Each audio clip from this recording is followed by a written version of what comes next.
Hi மக்களே, இப்போ நம்ம எங்கே வந்திருக்கோம்னு பார்த்தீங்கன்னா, சென்னையிலேருந்து பாண்டிச்சேரிக்கு போகிற வழியில் பூவத்தூர் என்ற இடத்துல தான் வந்திருக்கோம். இங்கே பார்த்தீங்கன்னா கனகபுரி ஈஸ்வரர் அப்படின்னு ஒரு சிவாலயம் இருக்கிறது. இந்த கோயில் பார்த்தீங்கன்னா இப்போ நாளடைவில் தான் கட்டியிருக்கிறாங்க. பட் ஆனால் இதில் இருக்கிற லிங்கமும் நந்தியும் பார்த்தீங்கன்னா 1500 வருஷம் பழமையான கோயில். இங்கேருந்து ஒரு 1/2 கிலோமீட்டர் பார்த்தீங்கன்னா இங்கே தான் கடற்கரை இருக்குது. இந்த கடற்கரை மணலில் பார்த்தீங்கன்னா குழந்தைகள் வந்து விளையாடும் போது அந்த லிங்கமும் அந்த நந்தியை வந்து சும்மா பள்ள நோண்டி விளையாடும் போது எடுத்துருக்குறாங்க.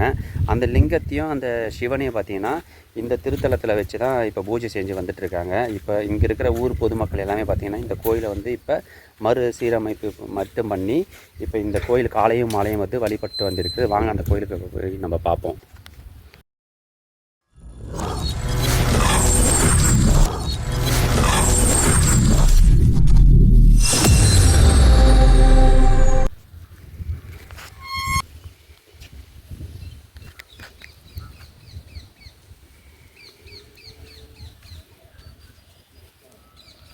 இந்த கோயில் பார்த்திங்கன்னா ஒரு 1500 வருடம் பழமையான உள்ளே இருக்கிற அந்த கருவறையும் இங்கே வெளியே இருக்கிற அந்த லிங்கம் வந்து ரொம்ப பழமையான ஒரு கோயில். இந்த ஊர் பொதுமக்கள் தான் இங்கே இந்த கோயில் கட்டி அந்த அந்த கனகபுரி ஈஸ்வரர் அப்படின்னு சொல்லிட்டு அந்த சிவனை வந்து உள்ளே வச்சு பிரதிஷ்டை பண்ணியிருக்கிறாங்க. ஸோ இதுதான் அந்த லிங்கம்.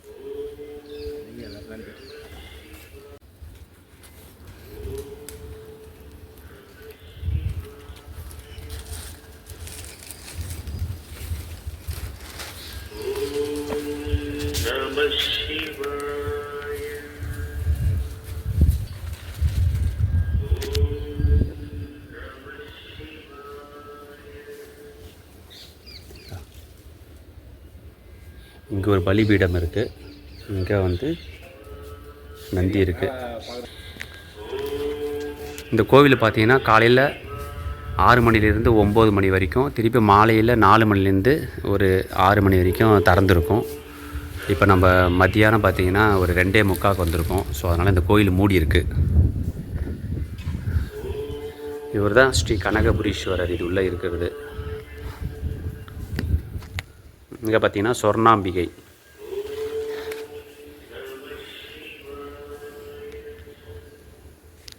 இந்த கோயில் நல்லா சூப்பராக மெயின்டைன் பண்ணிகிட்ருக்குறாங்க.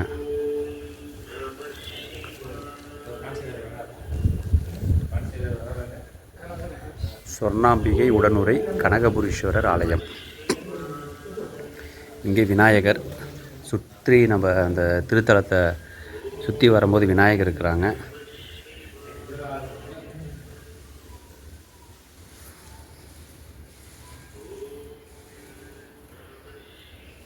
பார்த்தீங்களா?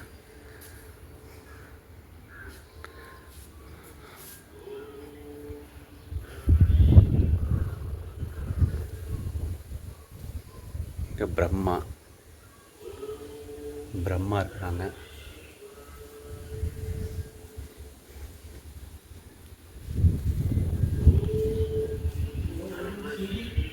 துர்க்கை.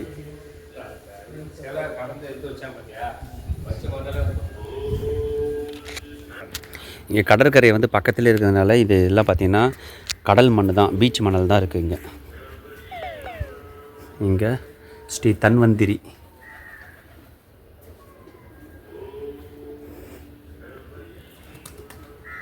ஸ்ரீ பக்த ஆஞ்சநேயர் இந்த மண்டபம். இது தன்வந்திரி மண்டபம். ஸ்ரீ லட்சுமி நாராயணர்.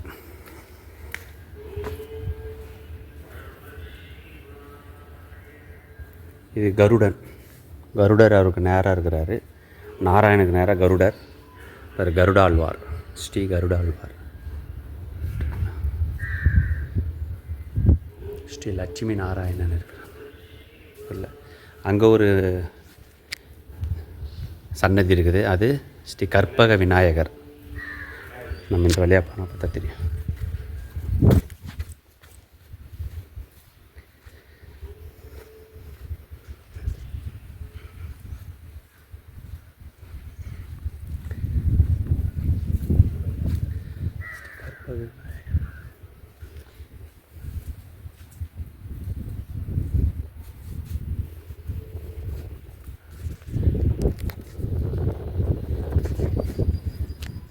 கோவிலின் பின்புற தோற்றம் இது. நல்ல பெரிய மண்டபம் மாதிரி இருக்குது. இங்கே மக்கள் வந்து அதிகமாக இப்போ வரல, கோவில் மட்டும் இருக்கிறது. இது வந்து விசேஷ நாள்னு பார்த்தீங்கன்னா சனிக்கிழமை வந்து இப்போ சனி பிரதோஷம். அதே மாதிரி பிரதோஷம் எப்போ போனால் வருதோ அந்த மாதிரி நேரத்தில் தான் இங்கே வந்து சிறப்பு அபிஷேகம் எல்லாமே நடக்கும் நந்திக்கு. ஸ்ரீ வள்ளி தெய்வானை சமேத சுப்பிரமணியர் முருகன் சன்னதி.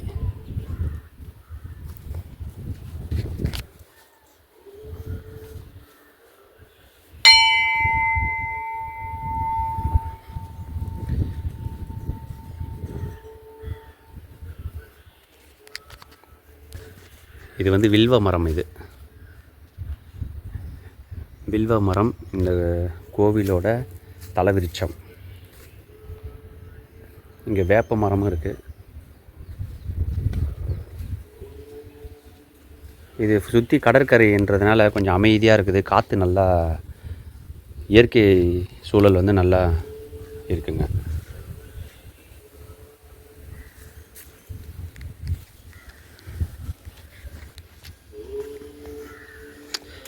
இங்கே நல்லா சிற்ப வேலைப்பாடுகள்லாம் நல்லா இருக்குது. இங்கே பாருங்கள், எல்லாமே ஒரு டிராகன் மாதிரி, டிராகன் வந்து திரும்பி பார்க்குற மாதிரி இருக்குது இந்த இடம். இது இங்கே பாருங்கள், இங்கே விநாயகர் அந்த யானை வந்து தலையை வந்து படுத்துட்டு இருக்கிற மாதிரி ஒரு அமைப்பு.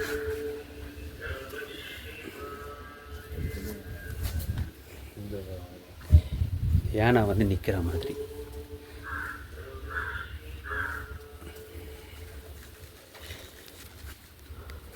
ஸ்ரீ பூர்ணகலா புஷ்கலா சமேத ஸ்ரீ சாஸ்தா. எல்லா இடத்துலையும் பார்த்தீங்கன்னா பலிபீடம் இருக்கும். இங்கே ஒரு நந்தி சிலையோ இல்லை இங்கே மட்டும் யானையை வச்சுருக்கிறாங்க. அதுவும் இந்த கோயிலோட தனி சிறப்பு. பார்த்திங்கன்னா கால பைரவர், ஸ்ரீ கால பைரவர். பைரவருக்கு உண்டான வாகனம் வந்து உங்களுக்கு எல்லாருக்கும் தெரியும், நாய் தான். அதுக்கு தான் அவருக்கு எதிரில் வச்சுருக்கிறாங்க. அவருக்கு பின்னாடியே ஒரு பலிபீடம்.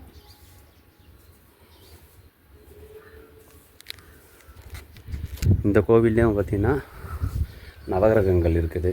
நவகிரகங்கள் எல்லாமே பார்த்திங்கன்னா ஒரு 1.5 அடி கிட்ட இருக்குது. சுக்கிரன், செவ்வாய், ராகு, சனி, கேது, குரு, இந்த மாதிரி எல்லாமே அவங்கவுங்க திசையை பார்த்து கொண்டு இருக்கிற மாதிரி நவகிரகங்கள் இங்கே இருக்குது.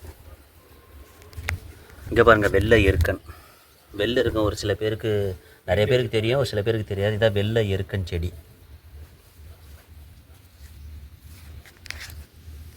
இங்கே பாருங்கள், இந்த திருக்கோயிலில் பார்த்தீங்கன்னா வில்வ மரம் வந்து காய் காய்ச்சிருக்கு. அந்த காயோட அமைப்பு எப்படி இருக்குன்னா ஒரு சாத்துக்கொடி மாதிரி இருக்குது பாருங்கள். பட் இதுதான் வில்வ மரம், அதோட காய்.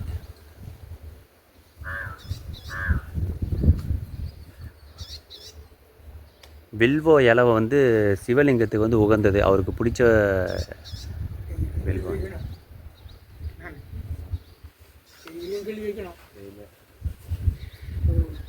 தினமும் இந்த வில்வத்தில் தான் அவங்களுக்கு வந்து சாமிக்கு வந்து நிவேதியம் வைக்கிறாங்க.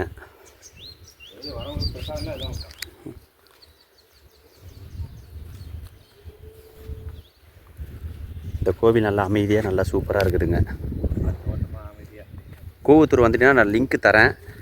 இந்த கோயில் வந்து நான் லிங்க்கு தரேன் இந்த வீடியோவில், வந்து பாருங்கள்.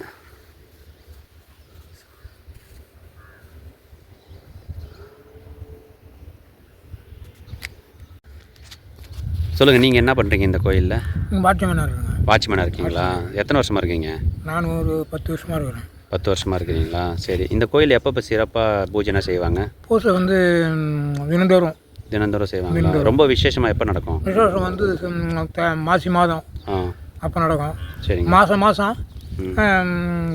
இது செய்வாங்க. அது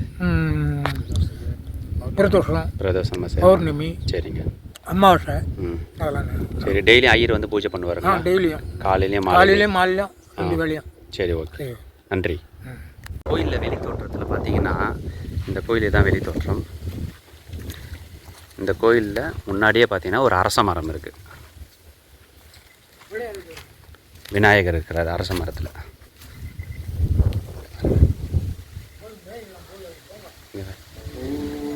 விநாயகர், அரசமர விநாயகர் இருக்கிறாரு. அதுதான் இந்த சிவன் ஆலயம். சூப்பராக இருக்குங்க.